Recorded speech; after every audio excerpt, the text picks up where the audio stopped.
Today, we're going to take a look at Drawn to Life, the new Cirque du Soleil production at Disney Springs. This is a show that connects with many topics we've discussed on this podcast.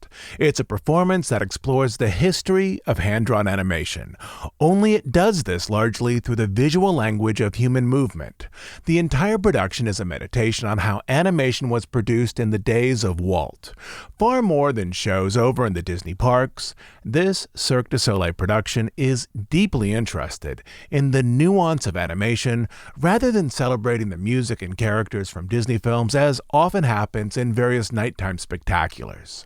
The show was originally set to open in previews back in March of 2020 and then have its premiere in April. But like many elements at the Disney parks, rehearsals came to an end on March 17, 2020 at the start of the pandemic.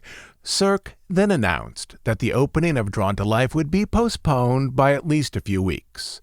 The show at that time included acts originating from many regions, including the Canary Islands, West Africa, and China, which was the center of the outbreak. Back in 2020, I had tickets to opening night. After months, when it was clear that the production wouldn't open anytime soon, Cirque issued refunds. At the end of June 2020, with all of their shows remaining closed worldwide, Cirque filed for bankruptcy protection to restructure its debt.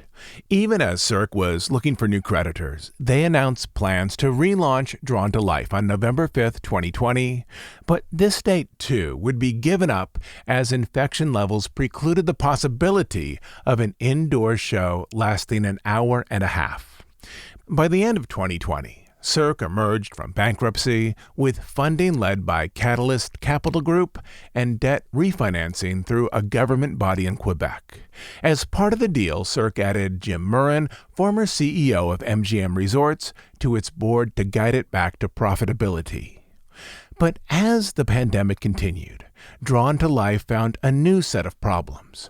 In mid-2021, as they attempted to open the show for a third time, they learned that two of their acts, whose performance had been layered into the show's exploration of animation, wouldn't be able to return to Florida due to COVID-related visa restrictions for those traveling from China to the U.S. Without these two acts, the show would not only be incomplete, it would be too short. In their place, new acts were arranged into the production, including a team of synchronized unicyclists set alongside acts that were part of the original vision. In fall, the performance teams arrived in Orlando one by one to work with technicians and to practice on the Cirque stage. For some, it had been months since they had trained with their performance partners and had rehearsed on the unique circus equipment arranged for the show.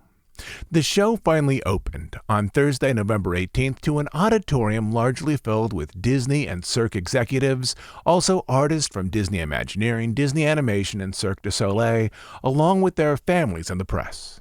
I had tickets to opening night and also to its second night, as I wanted to have a familiarity with it before writing about it.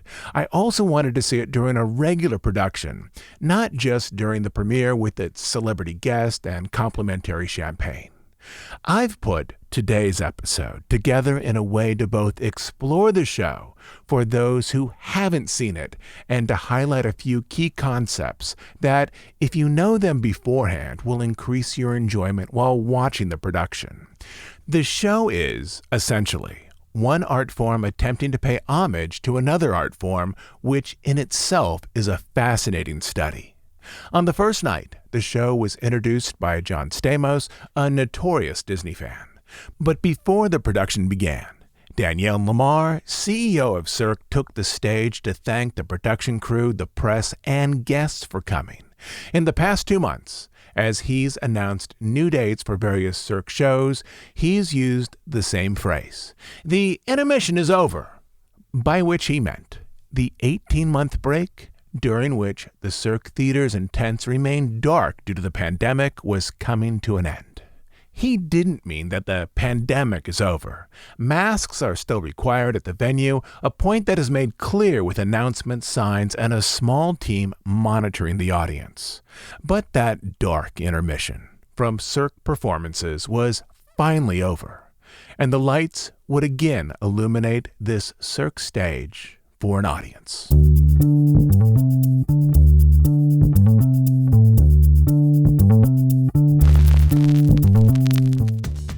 Years earlier, as the previous Cirque show La Nuba was preparing to close at Disney Springs, Disney executives brought Cirque designers through the many worlds of Disney with the idea that their next production would somehow incorporate Disney offerings. The Cirque team reviewed elements of the resorts, the parks, and Imagineering, but they ultimately settled on assembling a show focused on the history and production of hand-drawn animation, particularly those films overseen by Walt. The Cirque team made repeated trips to Burbank to talk with studio animators to ensure that their production would honor and explore animation as it was practiced decades ago. They were also directed to the classic book on Disney animation, The Illusion of Life, by two of Disney's 9 old men, Frank Thomas and Ollie Johnston. In ways, the show reads like a novel, in which the visuals present the history of an art form. There's a lot going on stage, and it's easy to get lost in the spectacle of the circus acts. But if, before going into the show, you understand how the visuals together present a story and how individual acts explore the history of animation, I think that you will have a richer experience in the theater as you watch the wonders of human movement play out before you. So that mostly is what we're going to focus on today. One of the most interesting aspects of the show is how deeply the production honors the traditions of hand-drawn animation, from the story to the visuals to the way the theater itself has been dressed. The show explores the creative process of animation, but the production's exploration of animation begins even as you enter the theater, a theater that has recently been redone to stage this new production. Throughout the lobby are oversized reproductions of animation drawings. These are mostly cleanup drawings with clear lines ready to be handed off to ink and paint. I should point out that all of this here is Walt-era animation with scenes overseen by early greats such as Bill Teitla, Art Babbitt, Ham Lusk, and Ward Kimball. When so many of the parks divisions are running after Tangled, Frozen, Brave, Princess and the Frog, and Pocahontas, which are all lovely and important films, it's refreshing to find a project that is deeply interested in paying tribute to groundbreaking animation overseen by Walt during the height of his powers in the 30s, 40s, and 50s. And maybe I should also point out that briefly and rather oddly, Olaf and Baymax show up, reimagined as hand-drawn characters in a section of the show called The Comforting Sheets. But for me, all of that was forgiven after an entire choreographed sequence was keyed to the 1937 Silly Symphony short The Old Mill, but more on that in a moment. Along with the art filling out the lobby are definitions of animation terms such as exaggeration, secondary action, and squash and stretch. Squash and stretch is the understanding that in real life, everything but the most solid of objects, like a brick, changes as it moves. As an extension, objects when animated need to change from drawing to drawing to appear realistic when in motion, such as a pancake being flipped on a griddle, a pillow dropped on the ground, or a rubber ball elongating as it flies through the air. And yes, I realize that the definition here seems a bit gratuitous, but hang on to that concept as it will come back in a moment. The animated terms printed on the lobby walls are all attributed to that 1981 book by Frank and Ollie. There's also a wide panel featuring the work of women at the studio with text from Mindy Johnson's groundbreaking book, Ink and Paint. Lastly, there's a group photo of the 9 old men, artists who in the age of computer-animated features tend now to get lost in the mix. The layout of the theater still has the upper and lower deck arrangements from La Nuba.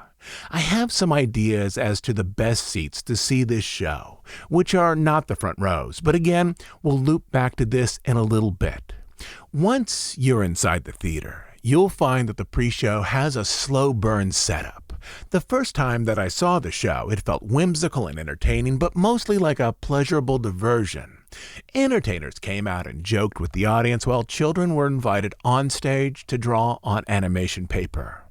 It was only my second time that I understood that this pre-show, though holding notes of whimsy, was filled with intentionality as a way of laying out the materials that would be explored in the show itself. About 15 minutes before the formal start time, mimes and clowns enter to dress the stage with various props: pencil and sharpener, an animator's pegboard, a Pixar-style desk lamp, a wire trash can for discarded drawings, and of course a box of paper. These are the show's visual symbols, the tools of animation, some of which, like the lamp, suggest success, and others, like the wire trash can, suggest self-doubt, frustration, and failure. Behind the mimes and acrobats are 6 musicians, each dressed to resemble figures on one of Geppetto's hand-carved music boxes in Pinocchio. Together, the musicians function as a unified set of music box figurines. Once a performer mimes winding them up, the group plays Little Wooden Head, which is the song from the music box sequence in Pinocchio. This, too, is one of the themes layered into the show: how a circus centered on performance art could reinterpret classic moments in Disney animation for a contemporary audience. While all of this is happening, another group of performers, arranged as animators, wanders into the seating area to make quick sketches of audience members, while on stage a few children make drawings of their own. The drawings, when projected for the audience, are greeted with long applause. And this, too, sets up the main show, which in terms of its character-driven moments is focused on a young girl trying to find personal satisfaction in her drawings. Even the backdrop is arranged to evoke the traditions of animation. The backdrop is composed out of oversized drawing boards and pegged animation paper that has yellowed with age. Also worked into the backdrop is a mirror, similar to the full-size body mirrors that animators sometimes used when creating animation. After the pre-show ends, along with the safety announcements, the story opens with the introduction of its protagonist, a 12-year-old girl named Julie, sometime after learning that her father, once a Disney animator who worked on Beauty and the Beast and The Little Mermaid, has passed away. In a letter, the father explains that he's left his animation desk to her and a short sequence that she, with her own drawings, is to finish.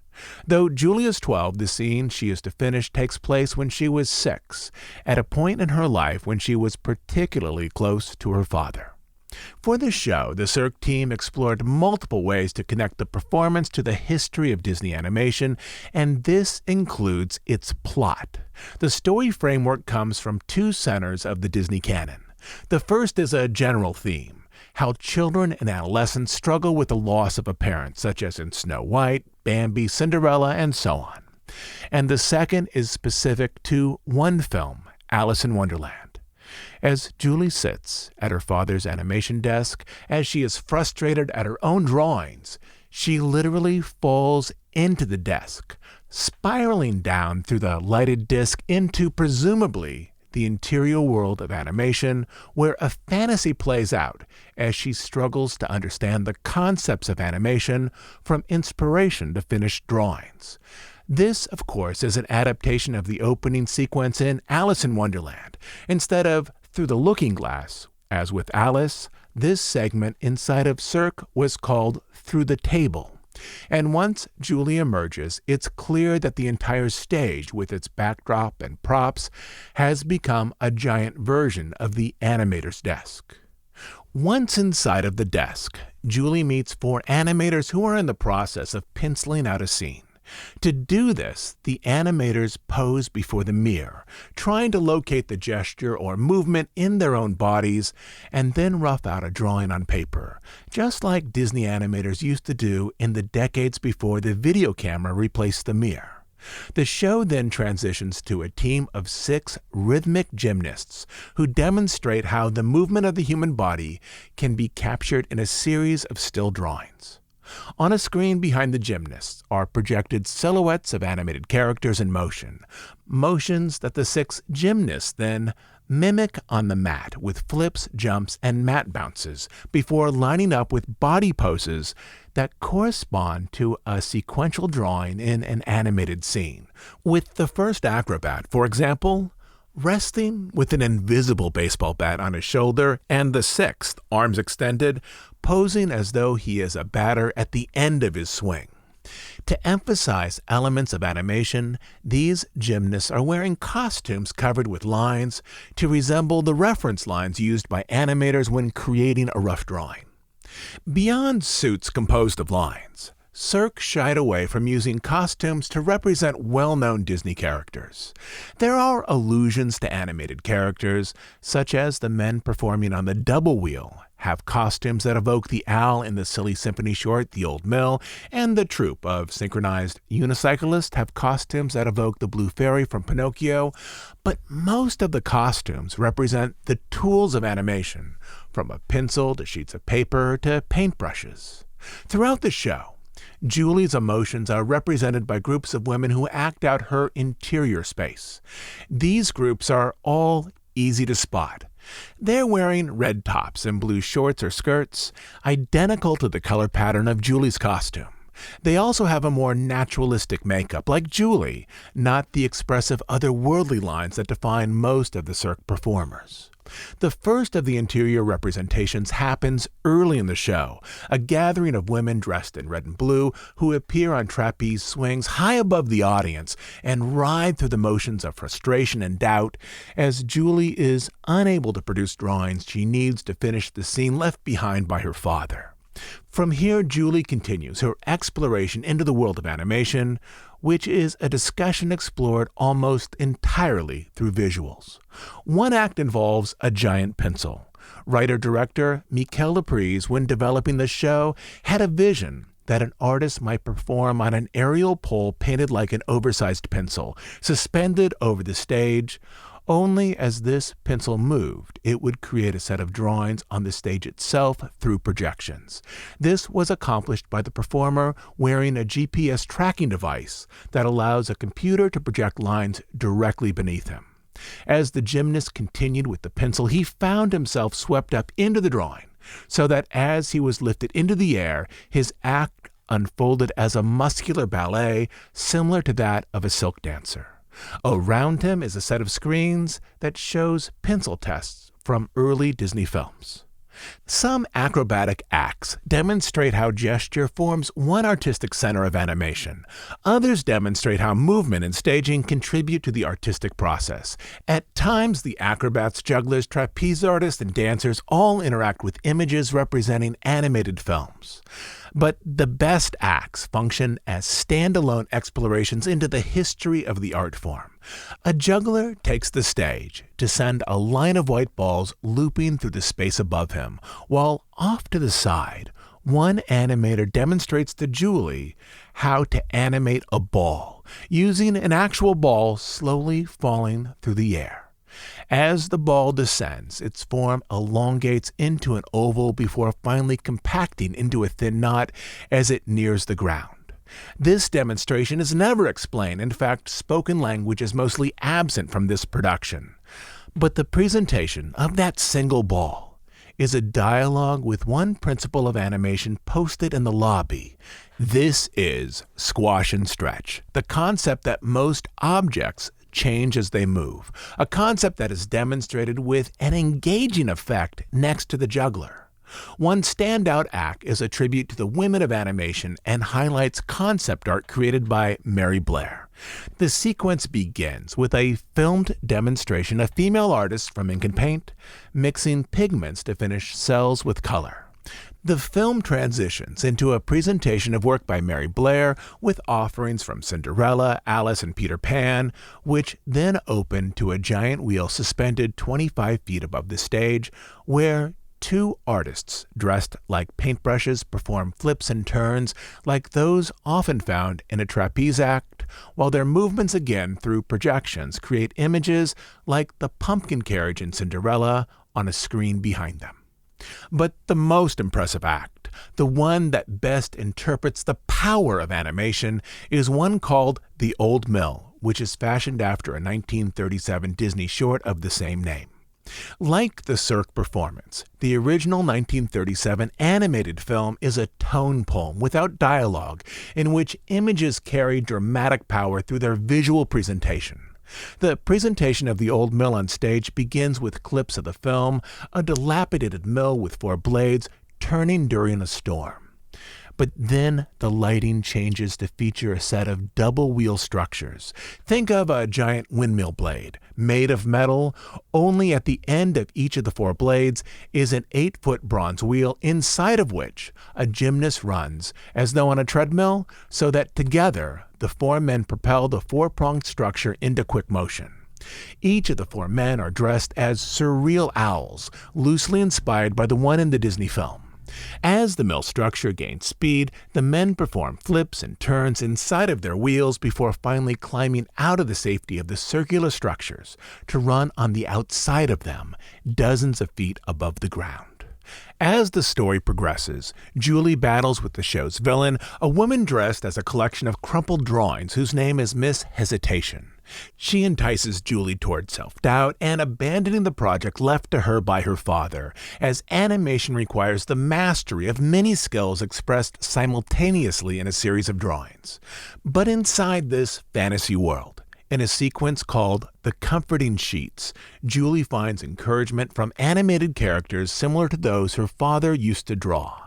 Actors dressed as pieces of animation paper become screens on which are projected sidekick characters that have encouraged their protagonists, such as Mrs. Potts and Baymax.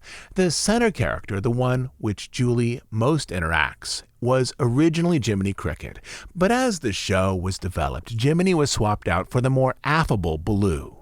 These pieces of animation were all created by Disney animator Eric Goldberg, probably best known for overseeing animation on the genie in Aladdin. These sequences, or at least most of them, were animated on actual paper, exactly how animators used to animate drawings during Walt's lifetime. Much of what is classified now as hand-drawn animation is animated on tablets directly into the computer. It still has the feel of drawings produced by hand, but the actual medium of construction is different. These sections, or at least most of them, were animated with materials such as paper and pencils that aren't used much anymore. The linear story concludes as Julie finds the confidence to animate a much younger version of herself in a swing. But the power of this transformation is not only represented by the drawing she creates, but is suggested by an all-female team of 10 Russian artists who perform on the side-by-side swings. Again, they are dressed in red and blue, suggesting they are a projection of Julie's interior life, only now, as opposed to the women earlier in the show writhing on the trapeze, they are filled with confidence, direction, and power. Standing on one swing, then leaping and turning flips and flying over mats. They are a demonstration of enthusiasm, power, and grace. It is a set of moves that, through this visual drama, serves as a symbol to conclude the story, demonstrating that Julie has overcome her inner doubts. Overall, the show is a surreal fantasy, with giant hands, an animation desk that gallops away from artists like a cartoon horse, and a man dressed as a pencil who offers encouragement. Act by act, it explores the techniques of animation, often focusing on key artists such as Mark Davis or Mary Blair. In one particularly moving act, Julie's mother and father appear in a dream sequence, arranged as a hand-to-hand performance in which Julie's father, the bass dancer, lifts the mother into elevated positions assisted by wires. The highlight of this act is a moment when the mother, her feet supported on the father's upstretched hands, performs a classic animation walk midair, working through the moments of forward motion while staying in place. Overall, the show is the most interesting exploration of hand-drawn animation at the resort, communicated through the language of performance art and human movement, since that magic of Disney Animation exhibit and walkthrough closed over at the studio's park. Presently, shows are arranged Wednesday through Sunday. As the show is new, many of these performances tend to sell out. The show does also have some dark weeks, including one in January. And now for the question of where to sit. I've seen the show in 2 different locations. The show is a combination of scenes acted out on stage, acrobatics on mats, aerial acrobatics, and projections, most of which are up toward the top of the theater space. Many of the projections are front-facing as well, which means that the seats at the far sides don't offer great vantage points. I think the best views for this production are mid-theater. The theater is arranged as an intimate 270-degree seating stadium. It's a relatively small space with 1,600 seats. And the seats, just like for La Nuba, are grouped into an upper section and a lower section. If you're sitting in the first few rows, you'll have fabulous views of the acting portions as well as some mat acrobatics. But for a large part of the performance, you'll be looking up, and during a few key moments, you'll be looking at performers directly above you. My call for the best seats would be in the center of the auditorium, about halfway up, as this would give you good views of both the aerial acts and the stage acts. For the most part, mid-theater seats in the lower deck are more expensive than those in the upper deck, but the first couple of rows in the upper deck would offer excellent views of the show. I should also point out that the version of the show presently in place will expand in the months to come. As might be expected, there have been some issues assembling the full production during the time of COVID. One act presently features a man from the West African country of Togo moving on enormous stilts. The stilts are arranged as Blackwing 602 pencils. These pencils, with their flattened eraser heads, were famous among animators in the 1940s and 1950s. Presently, he walks onto stage, maybe at a height of 20 feet, hops on one leg, and performs some rhythmic movements. All of it is captivating. But he will be joined by a partner also on stilts in the near future. Likewise, the show will be joined by another acrobatic act as well. Tickets start at $85, making this experience roughly in the same price range as dinner at the California Grill or Space 220 or the Segway Adventure over at Fort Wilderness. If I was going to select an add-on experience for my vacation, particularly if I was traveling with family, I'd prioritize this over other options, though all the options I listed are good experiences. This show would be a strong option, particularly for a day in which you didn't visit the parks, a day with some swimming or hiking or exploring the mini resort and hotel areas on property. As this show took years to develop, I also expect it to run for many more years. The previous show in this space, La Nuba, ran for 19 years. So even if you don't see this show this year or next, if you keep in mind some of the narrative and historical elements we explored in this episode, I think you'll find the show a rich and layered experience, a show that you'll likely think about long after you return home. Later this week, I'll post up another of our seasonal episodes focused on the holidays. And then next Sunday, I'll be back to finish up our multi-part story about the opening of Disney World. Lastly, as you probably know, we're an ad-free, listener-supported podcast. Without subscribers, we would simply cease to exist. If you enjoy these episodes, if you find them a meaningful part of your week, please support us by becoming a monthly subscriber over on Bandcamp. On Bandcamp, you'll find dozens and dozens of extra episodes, but the best reason to subscribe is to make sure that this podcast continues to exist. You can subscribe at dhipodcast.bandcamp.com. I'll also leave a link down in the show notes. Until next time, this is Todd James Pierce.